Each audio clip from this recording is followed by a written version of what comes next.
And I would estimate that that box by itself weighs approximately 60 tons. The mysteries of Egypt revealed. Blake Cousins, welcome back everybody right here at Third Phase of Moon. We've got Brien Foerster all the way from Peru joining us. And we're going to be going over the mysteries of Egypt. Who built them? What are their purposes? And including other mysteries of the megalithic structures that still to this day have yet to be explained. Brien Foerster, welcome to Third Phase of Moon. Aloha, Blake and fans of Third Phase of Moon. Good to be here with you too, Brien. Now, some people are speculating the Luxor statues in Egypt, they've been found to be very much damaged compared to maybe some kind of cataclysmic event. Do you think it could have been caused by a meteorite falling out of the sky and the impact on the ground breaking these statues apart, or some kind of alien war? Also, do you know what time of date the damage occurred to the Luxor statues?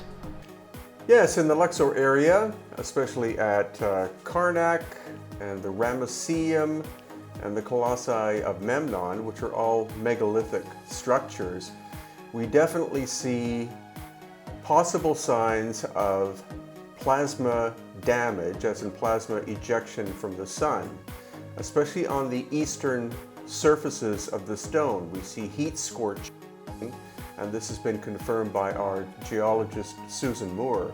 At least 2,000 degrees Celsius seems to have hit these ancient megalithic structures, and we believe that these events happened approximately 12,000 years ago, which is about 7,000 years older than the dynastic people that we know of. And what we're going to see is that this giant statue once again shows very strange heat damage, mainly on the front surface, not so much on the sides, and very little on the back. There's been discoveries made in Egypt in regards to ancient machines, highly advanced technology, and some of these tools in Karnak that have been discovered are mind-boggling. Do you think these machines, these tools, these devices were powered by electricity or something else?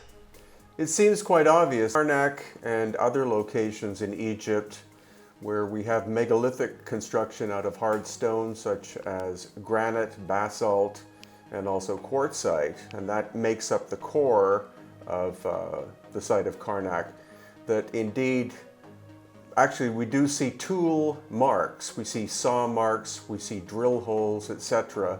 And these are a very advanced technology, in some cases more advanced than what we have in the 21st century, in some cases 500 times more efficient than what we have in the modern day. So we're talking a level of technology beyond the diamond technology that we utilize to cut ancient or to cut stone surfaces. So obviously lost ancient high technology existed in Egypt at a time long before the appearance of the dynastic people. And in this section, we're going to see some quartzite statues. Again, quartzite is a material that would have been very difficult for dynastic sculptors to work with. And the nearest quarry of quartzite of this scale is located in Cairo, which is quite a fair distance away. Each one of these statues shows not only catastrophic heat damage, but even melting, as you can see here. Since quartzite is very high in quartz, when you apply high heat to quartzite, the material has a tendency of melting, which we saw at another location called Tanis in the Nile Delta. Once again, we see very large statues made of one piece of stone, where large sections of the statues have been obliterated. This is not likely to have been done by invading armies, but again, by ancient cataclysmic activity prior to dynastic times. Taking us back into what the ancient Egyptians called Zep Tepe, or the first time, which describes the pre-dynastic period. There are many strange pyramids scattered throughout the world. Egypt comes to mind. Abu Rawash, you consider it one of the most bizarre pyramids in the world. Could you tell us why? The pyramid at Abu Rawash in Egypt could be the strangest pyramid on the planet because it's hard to tell, since it's only half there, whether it was construction and then the construction suddenly stopped for some strange reason, or whether it literally exploded from the inside. We also see evidence of possible explosions inside the Great Pyramid. Abu Roash is actually relatively close to Giza. You can see the three Great Giza pyramids from it. It's not visited very often because it requires special permission and special security to get there. But recently we've also found out that there are two tunnel systems made up of hundreds of descending stairs that go into the bedrock itself. And we're planning on visiting those locations in March of 2020 on our next tour. This is the descending passageway into what was a pyramid.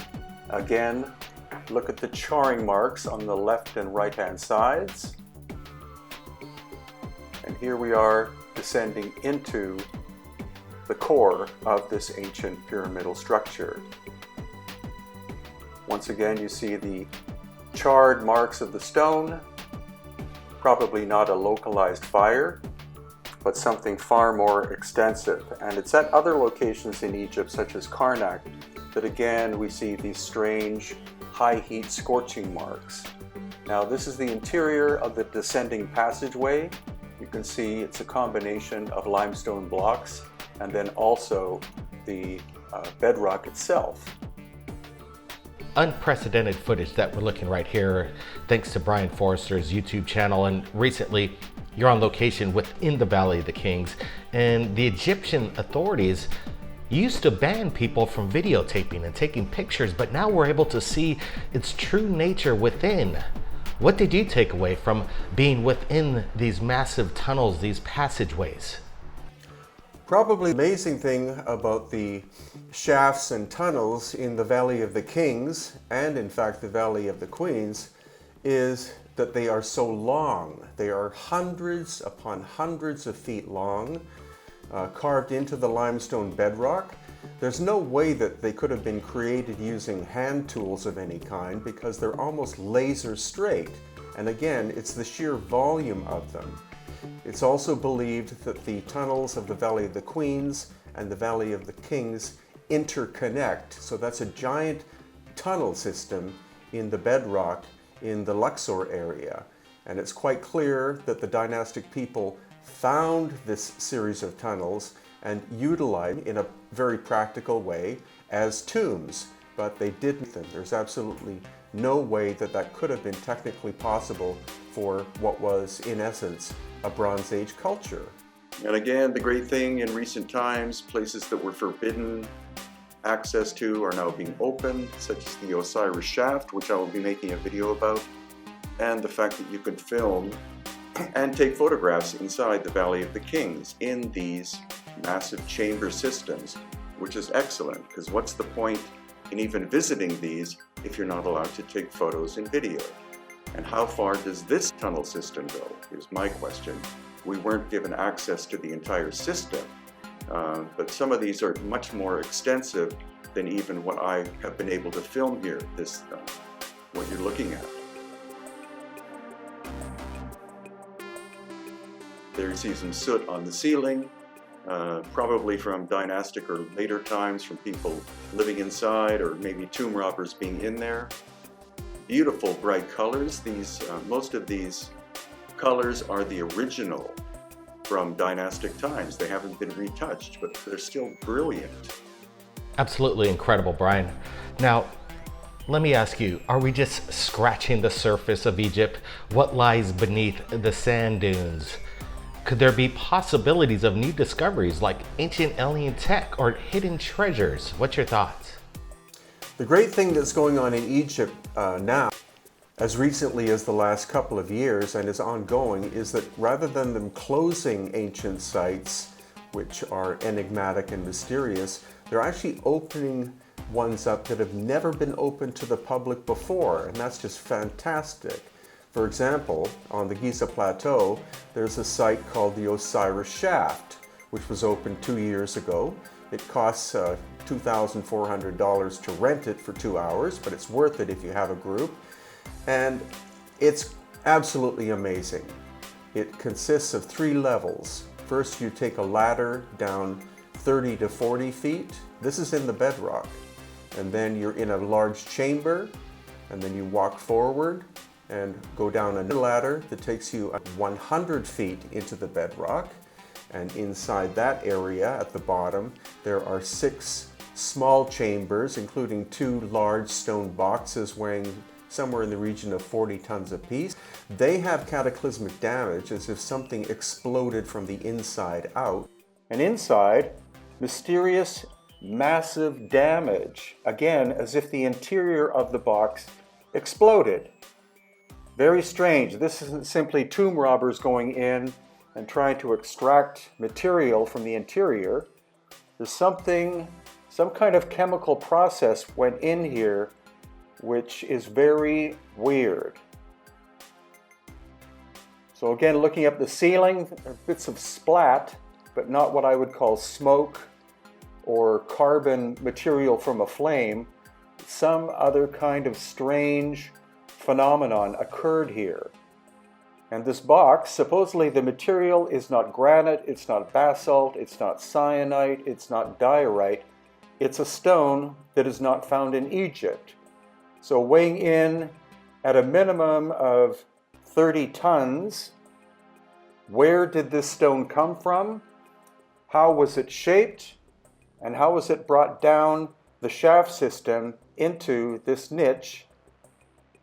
Here again you can see the tool marks, very similar, almost scraping like tool marks. And then we're looking down into what will be the actual bottom level of the Osiris shaft. Half filled with crystal clear water, and under the surface is a giant granite box that weighs approximately 60 tons and still has its lid on top of it. And so I've been in 2 times so far, and in March of 2020 we'll go back and I will actually go in the water in order to examine the box itself. Also, another location at Abydos, recently they opened up a tunnel system which is in the bedrock once again and is at least 600 feet long. This again requires special permission and payment, but we're definitely going to be there in March of 2020 to record this amazing tunnel system. And who knows what else they'll open up in the future, whereas many countries are starting to shut down their enigmatic sites because they're getting too much interest. Egypt is opening ancient locations up for us to examine. And there is underground water, of course, at Giza. But this water is crystal clear. So where exactly did it come from? And was it intended that this water be in there and be part of whatever process this structure originally performed? Because they call it a symbolic tomb, which is a really cheap way of saying we don't understand what this was made for, who made it, and when it was made. It's clearly megalithic, and thus it's likely at least 12,000 years old and was found by the dynastic Egyptians. They did not construct this, because this possibly could be beyond 21st century technology that was involved, which we see also at other places in ancient Egypt. The clear signs of lost ancient high technology that was present long before the time of the pharaonic people. I want to ask you this. Recently, Bob Lazar was on the Joe Rogan show, and he stated something that surprised me. He said that the flying saucers, 9 of them, that was recovered and sent to Area 51 was from an archaeological dig. Do you think we could possibly find ancient alien civilization evidence within and underneath Egyptian soil itself? Most experts estimate that about 15% of the megalithic works in Egypt have been opened to the public. The Great Pyramids, of course, parts of the underground tunnel systems that we've been able to explore, but that leaves 85% still to be explored.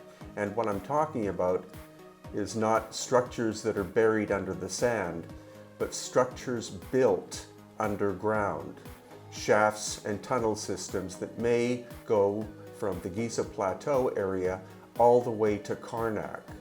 And so what we're hoping is that over the course of time, the Egyptian government will open up some of these locations, such as the Osiris shaft I already mentioned, to the public. They will of course charge a fee for this, but this will allow us to see how massive and extensive the megalithic constructions in Egypt actually are. So it's very promising, and I'm very much looking forward to my yearly visits to Egypt. Every time we go, we get to see and explore more and more locations that we're not able to see in the past. And a very exciting place to visit is in the Nile Delta. It's called Tanis, and there are lots of megalithic works there. Some of the granite had to have been moved from Aswan, which is 1,000 miles away. And it's a location that honestly appears to have been nuked or struck by intense heat, blowing up all of the megalithic works there. And the excavations, which were begun in the 19th century, they had to dig down to the soil, which is more like moon dust because it can't support any life. It's literally like walking on the moon. The excavations there revealed all of these massive megalithic works in that location. So if you're interested in looking that up on the internet, Tanis is spelled Tanis, and it's an incredible location. We're going back there in March of 2020 as well. And once again, another quartzite statue with very bad cracking and literal melting of the surface. When we look in detail, you can see that this quartzite has melted. You see the small blobs of the quartz crystal. And here again in detail, melting that would have taken at least 2,000 degrees centigrade. And yet again, another close-up of the melted surface of the quartzite. We speculate this event took place 12,000 years ago. And here again, another statue made of quartzite, very badly cracked and very badly burnt and melted. This fits in with Dr. Robert Schoch's theory of plasma ejection from the sun hitting certain parts of the earth approximately 12,000 years ago. So that's twice as old as the dynastic period in Egypt, which tells us that there was an advanced technological civilization in Egypt 12,000 plus years ago. Very interesting, and I'm sure, again, we're going to be finding out more about the mysteries of Egypt real soon, thanks to you, Brien Foerster. Can you tell me what we could expect for your next adventure and how people could join you on your tour? Well, our Elongated Skulls tour in August of this year, which is sold out. Then in September, we're going to be exploring Turkey, as I mentioned. That tour is sold out. In November, we have our grand tour of ancient sites of Peru and Bolivia, including Machu Picchu and Pumapunku. That tour is sold out. Then in January, as I mentioned, we're going to go to India. It may be my only trip to India because it's such a great distance from Peru, where I live. And then in March, we're going to be exploring Egypt. That'll be my 8th trip there, 8th annual adventure.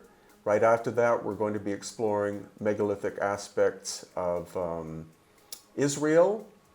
Then in June, we have our Inti Raymi Festival, Inca Festival of the Sun Tour. That's June of 2020. And then in August, we're going to be repeating our Elongated Skulls tour, and then on it goes. So there's many opportunities, some limited, some not, for people to come and explore with us. And if you want to learn anything about me or my work, it's www.hiddenincatours.com.